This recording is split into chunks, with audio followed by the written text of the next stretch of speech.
22 is going to be down here. 3 is your elbow line, and you're going to measure 3/4 of an inch in from there, like that, and that's going to be your line 22. Here is 1, connect 1 with 22, and continue line down towards 23.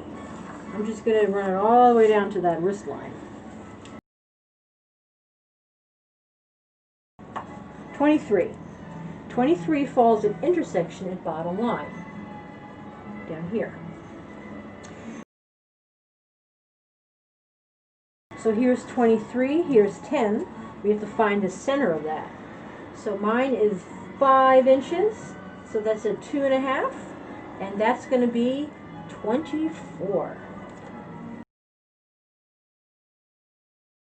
They say it's 3 3/8 of an inch, but let's just double check. It equals the same distance as 10 to 24 plus 1.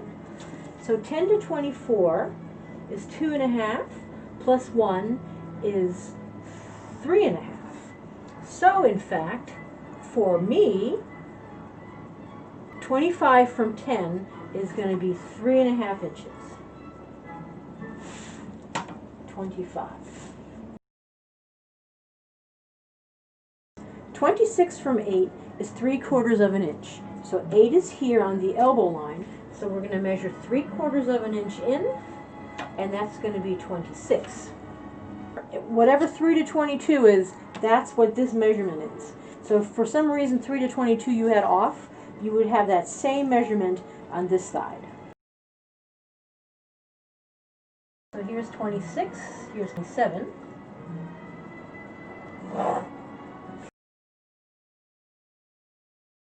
26 with 25, see here?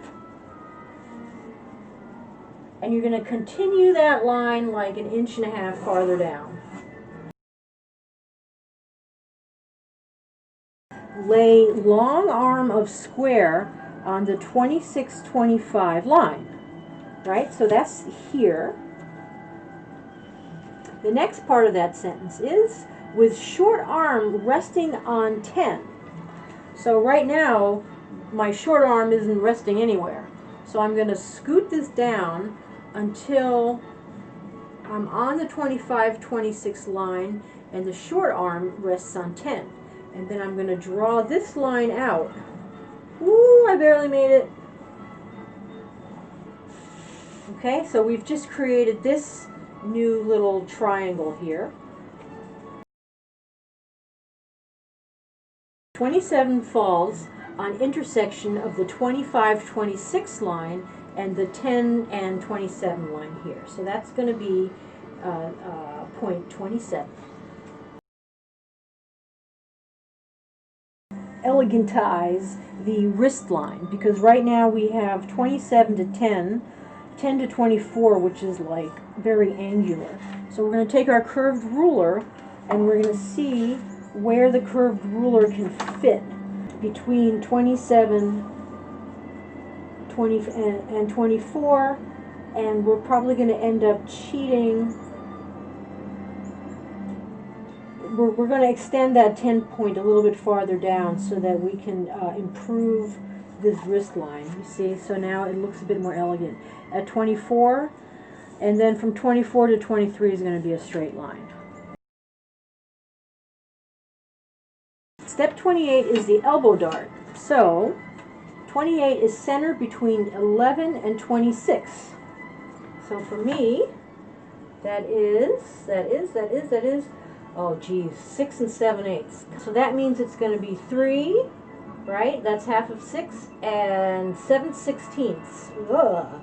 Okay, 2/16, 4/16, 6/16, 8/16, 7/16. Okay, so that is going to be step 28. So first we want to measure 22 to 23, which for me is 9.5. I'm just going to scribble that down, 9.5. So now I'm going to measure from 26 down, and I want this to be 9.5 inches.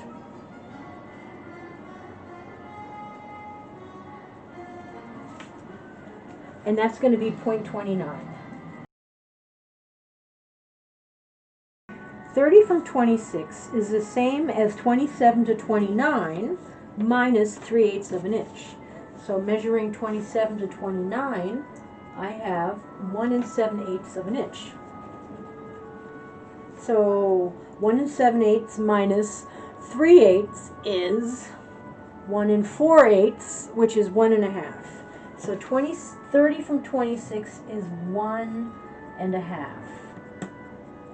That's 0.30.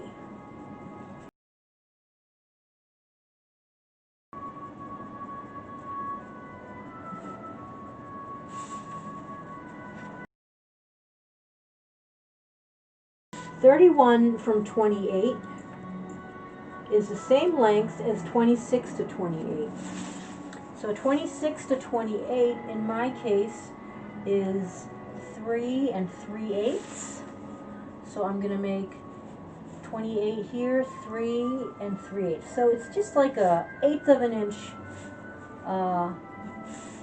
past 0.30. So 30 is here, and like my 31 is like 1/8 of an inch farther out.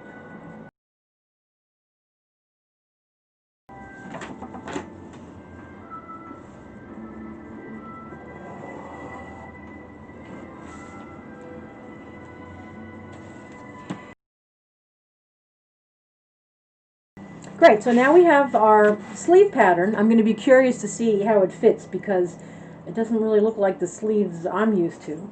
And before I cut it out, I'm going to use my little colored pencil to mark all of the lines that I'm going to be tracing. Because I'm not cutting out my master copy, I'm going to be tracing this onto another piece of paper like we did with our bodice.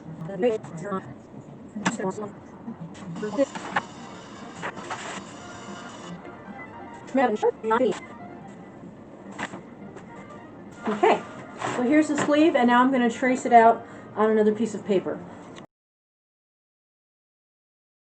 It's too bad it's so curly. And I'm going to flip it over, and I'm going to trace through to the new piece of paper.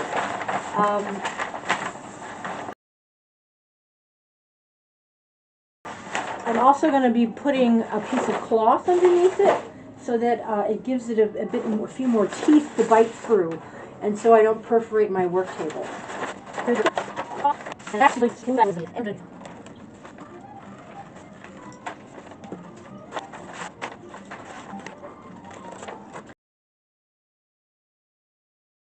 Make sure you put a notch at the top of the shoulder also. That's going to be a very important point. And you're also, don't forget to trace through your front and your back notches also.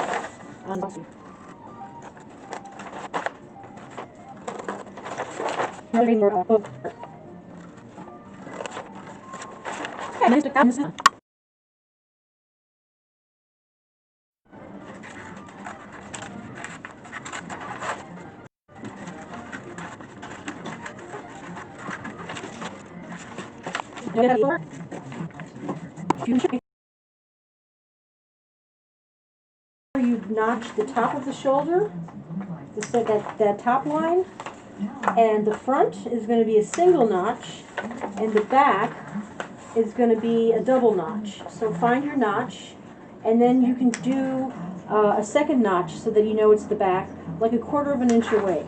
Just make sure when you do the notch on your bodice that you match up those notches. You don't put the other notch above this notch when you're making the bodice. So here's our sleeve. So next we're going to make a mock-up using these two, the sleeves, and we're going to refer to our bodice pattern also.